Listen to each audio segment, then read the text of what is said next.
off where you sort of finished, although I don't think we can do your full reply to the speech. So highlights what you have, and I'll take some time to interject some questions that I have certainly brought to mind since reading both the budget and the reply. And would like to open the lines, folks, to you probably around 10 minutes to 10, depending on how far we get through the meat of the problem. So 232-8989 will be your call-in number, and I will let you know when we open up the phone lines. Doug, before we get to the heavy-duty stuff, how's it going? It's been a bit crazy this month, the budget season is, for me, with my portfolio as shadow finance, obviously outside of an election, this is my busy season, so to speak. Yeah, and it came around quick because we had the election this time last year. We're now in March already. Can't believe it. But you didn't get to do this until May, I guess, of this year, right? That's right. That's right. That's right. So you only had about 10 months between strokes in the water, as they say. Yeah, but this people say, oh, so what, you get the budget last Friday and you come up with your speech in the week, and well, no, it doesn't happen like that. For those who are paying attention, I gave a 90-minute speech. We have an almost 40-page booklet, which you can find online at oba.bm. Okay. Easily a third of that booklet is full of our ideas, our solutions for Bermuda, and we do a multi-month process leading up to it. It's a political party. We have our caucus, and so we have our candidates and our MPs, and we get together and we run some sessions about what we should, if we were the government, based on what we're hearing from people, where do we think the priorities are for spending and investment? We have a special working group that gets together, a series of meetings.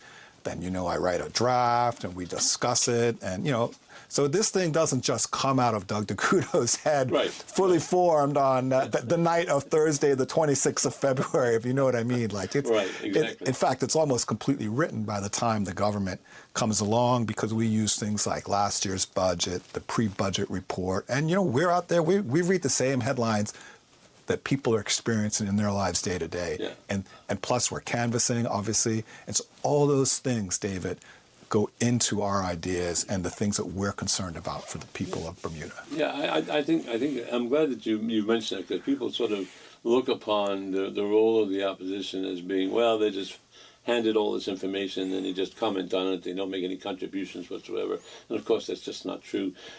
Information in particular, I think, is particularly hard to come by when you're in opposition, because government has no incentive to tell you anything that they don't need to tell you, other than by statute. And that doesn't make the job easier, because you got to go digging, you got to go asking, you got to do your research, you got to verify what they're saying to you is the truth in the first place, which in itself is a challenge. It's a lot of work that goes into it, and I think it's important that people do understand that there's a whole other working group out there called the opposition that is doing its best to hold the government's feet to the fire, and more importantly, come up with your own solutions, which you are so often accused of just complaining. No, that's right. Yeah. Family's good? Yeah, I have an 11-year-old and a 13-year-old, and he's almost 6 feet. I have a daughter. She goes 23 imminently, so it's pretty busy. Yeah, I tell you, I don't know what it is the kids are eating nowadays, but I have a grandson who's about to turn 21, and he's up there. He's about 6'4", looking over me, and I can really remember the day that I held him in my two little hands, as they say. So it's amazing to watch the progress. I think you'd see it more, especially through the growth of children, than you see it in anything else. Okay, so let me allow you the opportunity to throw out your highlights, your lowlights, and in-between lights, and I'll leave you somewhat uninterrupted, but I'd say I have a few questions myself before we open the lines. Well, I'll try and keep it short, because I don't want to have anyone falling asleep into their coffee this morning. Look, this year the government has come into a lot of money. If you look at the revenue, that's the taxpayer money that's coming into the government, it is making at least 50% more than last year because of the CIT. If we leave out the CIT, the revenue is around $1.2 odd billion. I'm using round numbers, so no one call me up and say I got my decimal points wrong. And the CIT is like over $700 million. So when we say, as the opposition, this budget only works because of the CIT, that's what we're talking about.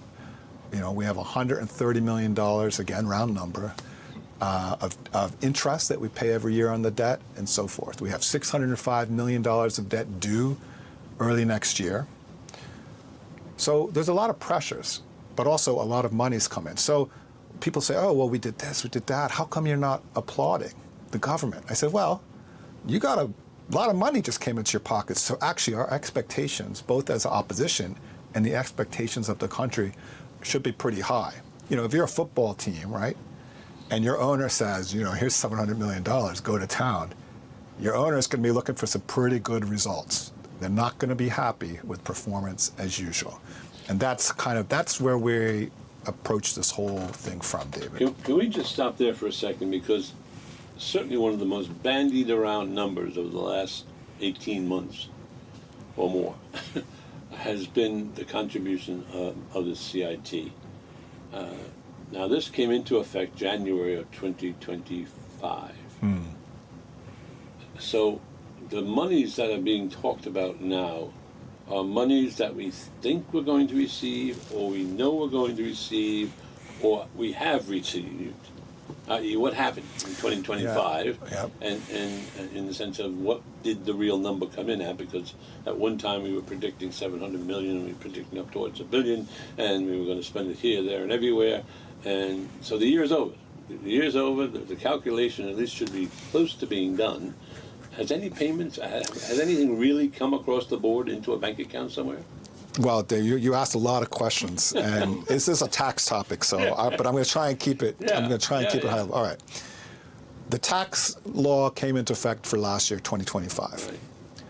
The companies don't have to make their filing for the 2025 year until like October of 26. Oh wow. Okay. So at some level, you could say we won't know what was earned by the government for 2025 until October. Now, I'm not going to say that because that's not quite reality. The taxpayers had to make, the corporations, the insurance companies, whoever else is paying, had to make interim payments, right? They had to pay a whack like at the end of August, or maybe it was early September, I can't remember exactly. Anyway, in Q3, they had to make a whack in January, I believe, and they're supposed to have paid around 90% of their estimated tax payments by now. So in some sense, the government pretty much knows what it's got for 2025 year, unless there was like a surprise at the end of the year. Now, there was no late hurricane, right. There was no late Natural earthquake, disaster, stuff like that. So, there's going to be fluctuations. I don't think there's going to be a huge surprise. The one variable we're not sure about yet is there's these tax credits.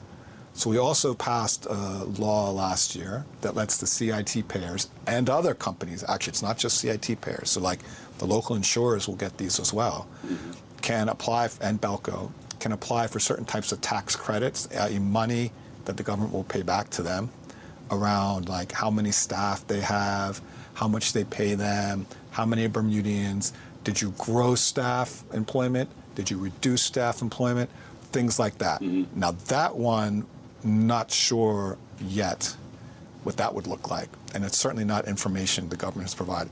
The only information the government has provided is literally that one number in the budget book, which for this year was 700 odd something. Now, I have submitted multiple times formal parliamentary questions to the government asking how much CIT money has come in. Twice now, they have turned those questions down, saying it's like not in the public interest. Now, I don't want to go too far down this road, but I think most people would suggest that I think it's the public interest to know what's going on here. I have another set of questions in. They're on the order paper for Parliament for Monday. Let's see what happens, man. I'm not even asking the dollar amounts. I'm just kind of find out, hey, what percentage came from how many companies? Right. What percentage came from what industries? If there's like 5 insurance companies paying for like 90% of the CIT, the way we would go about dealing with that industry, dealing with those companies is going to be very different because we're going to need to be on our toes and make sure they're super happy than if it was like 100 or 50 companies across multiple industries.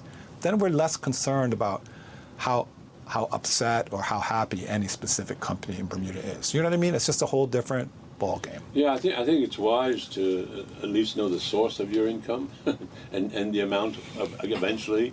But you know, it almost seems a deja vu of the sugar tax. We're still waiting for some sort of accounting on the sugar tax. Money, millions and millions and millions of dollars have been received by government. We have no idea how much they received. We have no idea how much they spent in supposedly health preventive educational things. That's right. You know, you can easily lose touch with reality when you put zeros at the end of things, and people kind of say, "Wow, $700 million, that's a lot of money.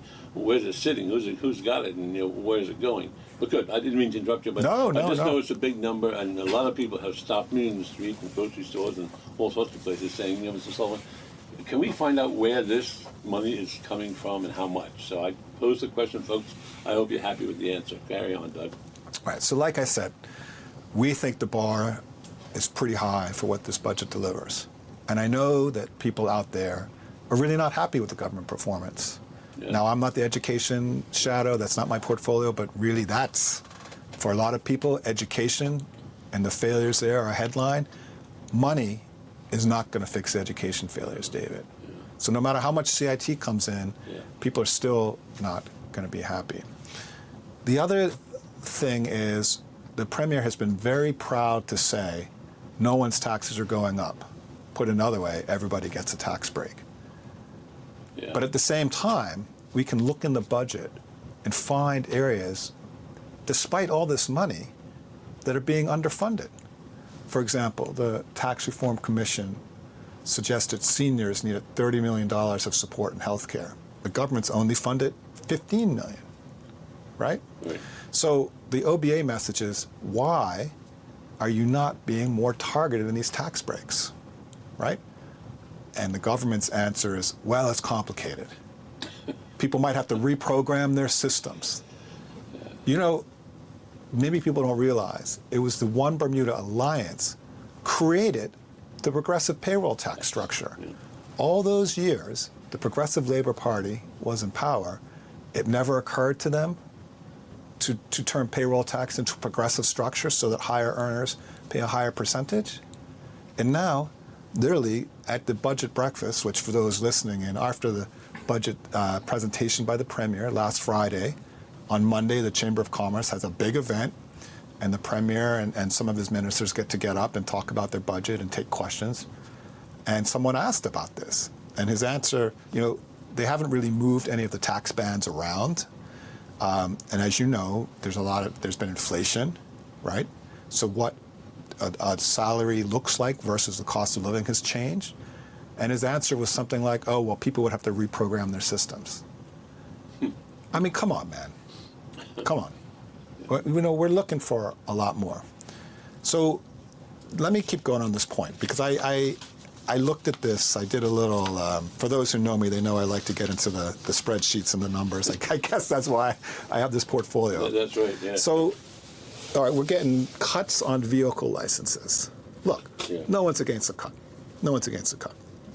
But what I am against, and what my colleagues are against, is people who have more getting more from this government. So I'm giving you an example. I looked at the vehicle license cuts. So prior to 2022, a Class A was going to pay around $300.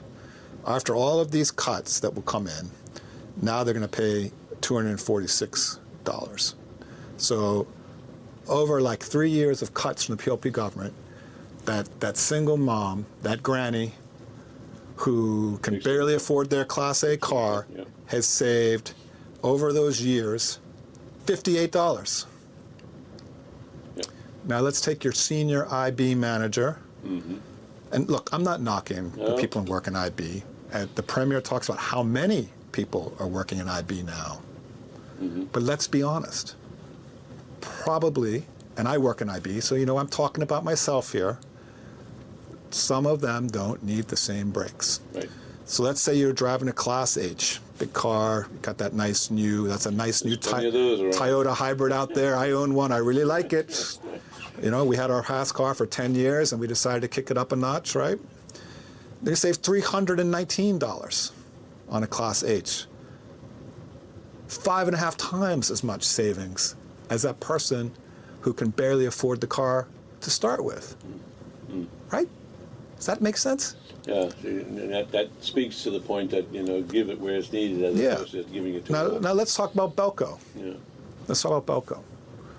Premier is very proud that they've cut all the fuel taxes for Belco. And look, I have a whole section about the cost of living, and Bermuda has the highest, and I think it's like 89% higher energy prices than the Caribbean average, and 3 times as high as the global average. But I did a similar example with Belco. Let's say you make enough money, you've got a 3 or 4 bedroom house, you can afford to run your air conditioners. Like you don't like paying a Belco bill, but you're not scrounging for money to pay it every month, okay? And let's say you had a 1,700 kilowatt hour a month bill on average, right? Compare that to someone who uses a third as much, 600 kilowatts hours. Maybe they don't let their kids run the ACs. They've got that timer on the water heater, right? I think people know what I'm talking about, okay? That person with that big house who can enjoy the electricity usage is given the cuts from the government over 3 years to save $912. That person who's scrimping and saving has only saved $320. Yeah. So that person who already could afford to pay more has saved 3 times as much. The Premier likes to talk about averages. It's not about averages. It's about the people who need it most, okay? Let me pause there, because before I get down into my statistics and people fall asleep on the coffee. Yeah. Well, here's the problem that I'm having with the overall budget. And I mentioned this last week when Mr. Simmons and Nathan Kowalski were on the show. If I was to title this budget anything, I would have titled it, "There's no such thing as a free lunch." There is not. Or gifts from grandma. You know, one of those 2 titles. That's I would right. use. Because you take out the CIT alleged contribution, and we're in deficit again. That's right. Absolutely in deficit. Hugely in deficit. And the deficit that's been pasted over and pasted over and pasted over with all sorts of voodoo numbers over the last 4 or 5 years is very real and is very much part of the Bermudian cost of living, and which is why international companies are attractive in their salaries and huge in their salaries and their benefits and so forth. That, quote unquote, to quote Ronald Reagan, that doesn't trickle down to the guys who need it the most. That's right. And the removal of that monies into practical day, how am I making my money, where's it coming from, and where am I spending it on, tells us that we're not in the shape that we think we are. But more importantly, we are more reliance upon someone else's generous position for the moment. I did enough work in international business to know that I don't know a single corporation in the world that's been successful that's read the tax code so they make sure they pay all the taxes they need to pay. They usually read the tax code and say, what taxes can I get away with? Yeah, of course. That's their job. That's their job. And that's their job, and that's the nature of the animal. And this euphoria of the government at the moment saying happy days are here again, I just don't see it. I want to talk a little bit about, direct, if you will, if I can, towards the idea of reducing the debt. And then I want to talk to you and help you explain to the people who are listening the difference between our debt, which we have spent over $1 billion in interest payments on since we incurred it, and $900 million worth of guarantees that are out there. So let's first start with the alleged pay down in 2027 of $600 million. Sure. So where do we think that's coming from, other than our own pockets? But how is government? It's literally coming from our own pockets. Right. The money that gets paid to government by taxpayers is the people's money. Right. That's the only Right. sensible interpretation. The debt, 600 million on a 3.2 billion. Yeah, sounds let me big, but yeah. Well, so first of all, let me just zoom out, and I think some of our listeners know what it means to have debt, and know what it means to have debt that works for you. Mm-hmm. And unfortunately, I bet some of our listeners know what it means to have debt where you're working for the debt. Yeah. I know there were going to be people out there who maybe have that mortgage payment that, they can't easily pay it because maybe of a change in their circumstances, or they have a car payment, or maybe they had to take out financing to assist with their business, right? And they're struggling to make the interest or the payments on that debt. That's called you're working for the debt. Mm-hmm. Mm-hmm. Okay? And then there are people who are in a situation where they needed to do a project and add on to their house, do an investment in their business, and they were able to get debt that they could easily, with the appropriate planning, afford the payments, and the debt's not controlling them. They're using the debt as a tool. Right now, where we are, with $3.3 billion of debt, $130 million of interest paid every year, something like, if it was a ministry, it would be the third or fourth largest ministry, right. okay? Bermuda's debt is no longer a tool for Bermuda, it is a constraint on what we can do, right? The government likes to talk about the ratings. Oh, you've got good ratings. You know what the good ratings means? It means we are a great cash machine for the people we borrowed money from. That's what that means. So the position of the OBA is, and pretty much frankly, every single commentator has been, we must pay this debt down to some much lower reasonable level.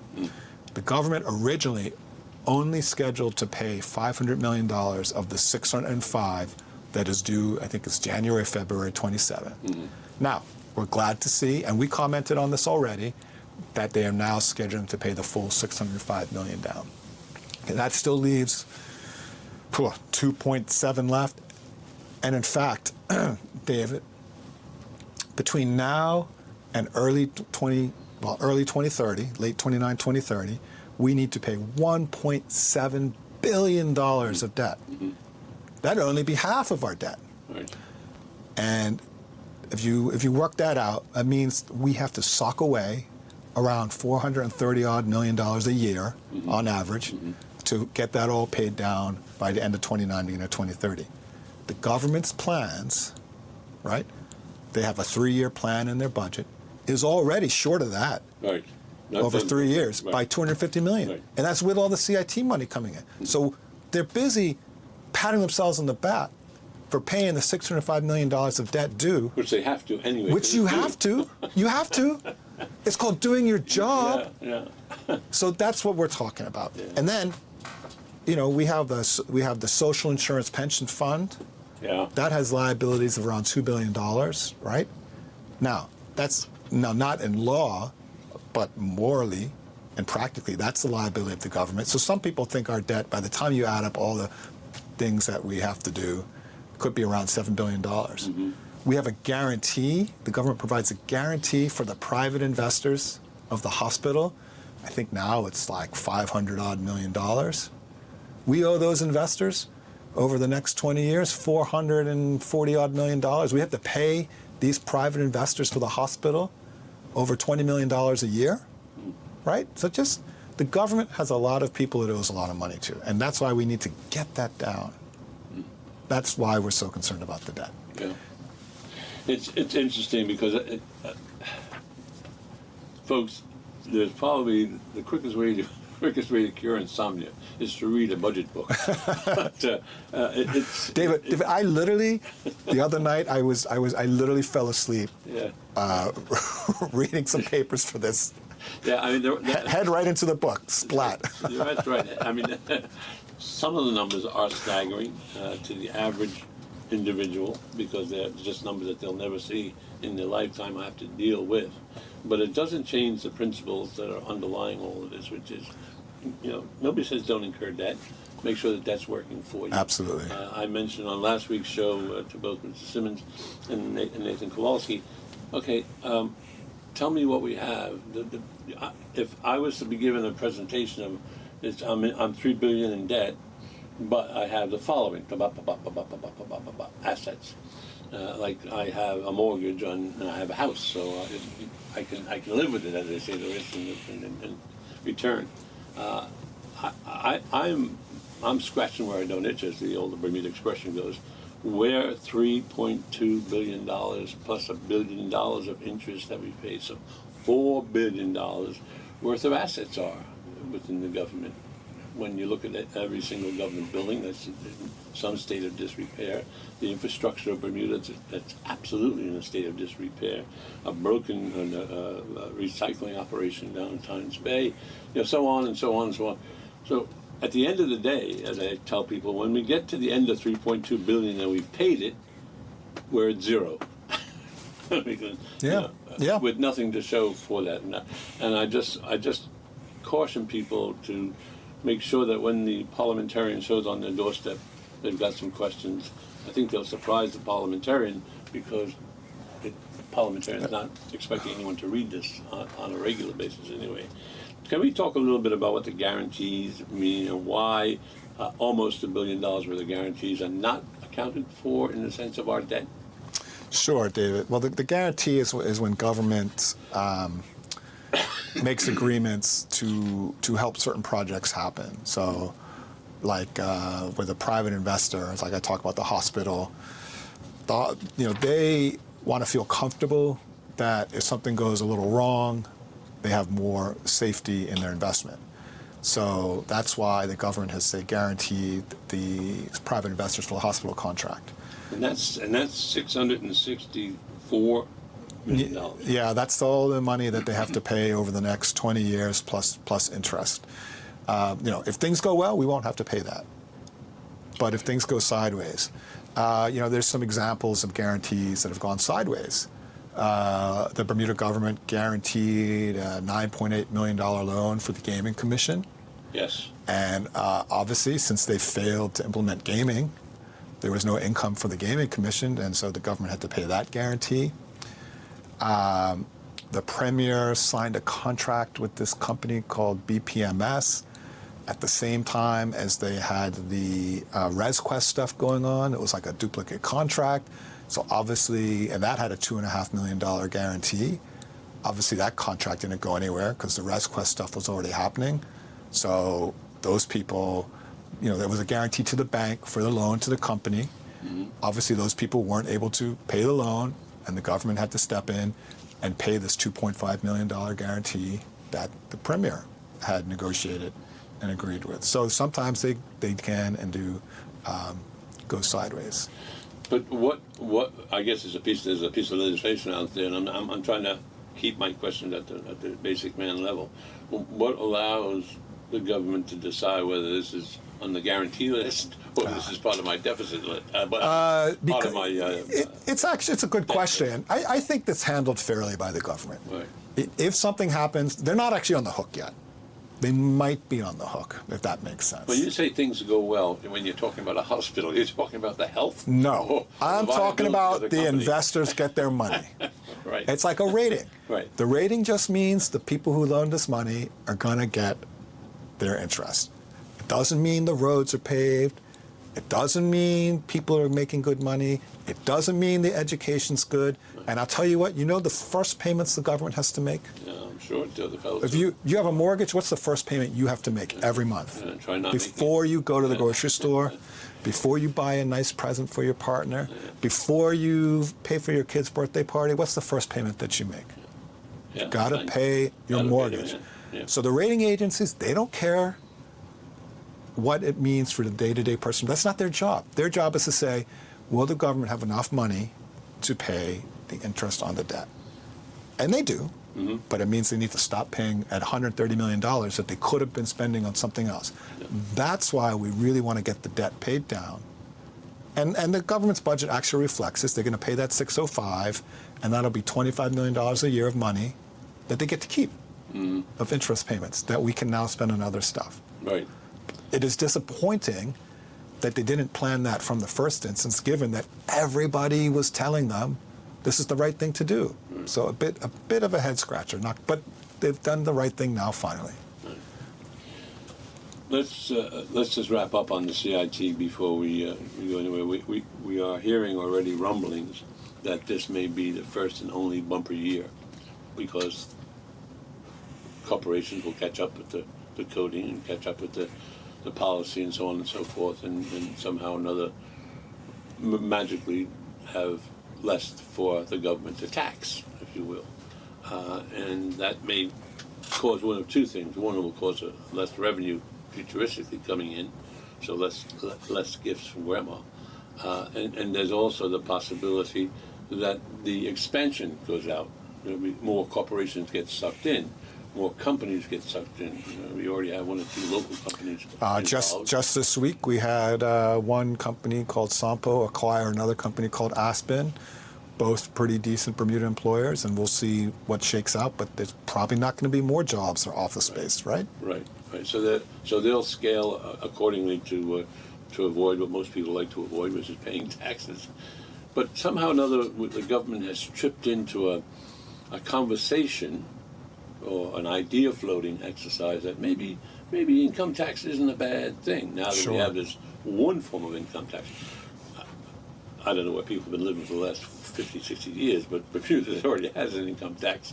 It's just euphemistically put into different levies, as we know them as, or payroll taxes or so forth. What do you see? What's your crystal ball telling you in the sense of, okay, getting this on your dinner plate regularly, and all of a sudden the portions get smaller and smaller and smaller? And what is this whole idea of income? Why are we chasing the boogeyman? Yeah, I'll tell you why, David. I talked about that $1.7 billion of debt and how the government's plan is already, their current 3-year plan is already falling short. They have increased current spending 24% over the past 2 years. They have increased consulting on, they have increased spending on consultants, doubled it in 2 years to $99 million. And they are growing the government. That's not what we need to be doing. And I'm not saying we have to be cutting services. And I'm not saying we need to be cutting support for those who need it. The government is giving away tax breaks to people who don't need it. And now you can see he must have already scratched his head and said, I need to find more money. Just got $700 million in this budget and already trying to talk about income tax. And don't kid yourself. He's going, oh, right, I didn't really mean it. Don't kid yourself. Yeah. And let me actually say a couple more things about income tax. Absolutely. Let's say, you got your payroll tax.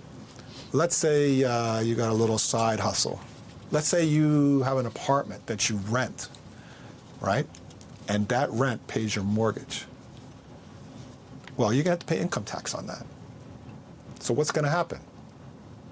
Is the money you put in your pocket to pay the mortgage going to go down? Are you going to have to raise the rents on that apartment, which means rents are going to go up? Maybe the apartment's rent controlled. Maybe you can't raise the rent. You see where I'm going? You see how this is going to impact people? Right.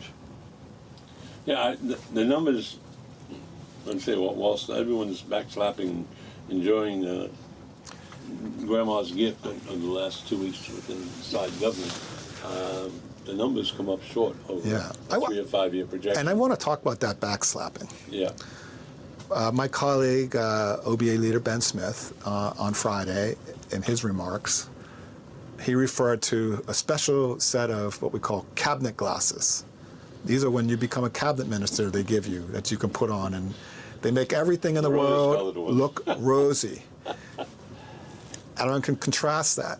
I mentioned the budget breakfast, and Minister Jason Hayward made a comment that individuals' personal circumstances are clouding their perceptions of the economy, which he was characterizing as very successful. And I'm talking about, I think, it's the cabinet members of this PLP government with their special cabinet glasses who aren't switched on and seeing the reality. So we have a whole section in the budget reply. We do an assessment, and we really look back to 2017. And I'll tell you why. I'm not interested that something went up 2% this year. What I'm interested in is, in the past 7 to 8 years of this PLP government, what is their track record? And I'm going to give you a couple of statistics, if you don't mind. Sure. Of course, incomes have gone up. We talked about the median income is 10.8%. But you know what else has gone up? Inflation, 14.1%. So that means the median means half the people make more, half the people make less.